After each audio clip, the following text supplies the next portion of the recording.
যদি 4 রাকাত বিশিষ্ট নামাজের তৃতীয় রাকাতে সূরা ফাতিহার সাথে অন্য কোনো সূরা বা আয়াত বা কয়েক শব্দ পড়ে ফেলি তাহলে কি সিজদায়ে সাহু দিতে হবে? ফতোয়ায়ে তাবারখানিয়ার 2 নং খণ্ড 392 নং পৃষ্ঠার মধ্যে আমরা মাসালাটা দেখতে পাই না, আপনার সাহু সিজদা দিতে হবে না। অনেক সময় এমন আমাদের হয় যে তৃতীয় রাকাতে দাঁড়ালাম কিন্তু ভুলে আমরা সূরা একটা মিলে ফেললাম অথবা কয়েকটা শব্দ পড়ে ফেললাম কোনো আয়াতে বা কয়েকটা আয়াত পড়ে ফেললাম। এই সময় আমাদের মনে প্রশ্ন আসে যে আমাদের কি সিজদায়ে সাহু দিতে হবে? না, ফতোয়ার কিতাবের মধ্যে এসেছে সিজদায়ে সাহু এই কারণে দেওয়া যাবে না।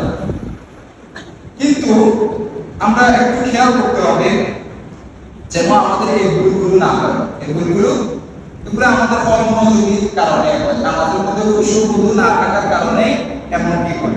সিজদায়ে সাহু ওয়াজিব না হলে তারপরেও যদি মনের প্রশান্তির জন্য সিজদায়ে সাহু দেন, এটি ইসলামের কোনো বিধান নেই। ইসলামের কোনো বিধান নেই যে যদি ভুল হয় এজন্য আমি দিয়ে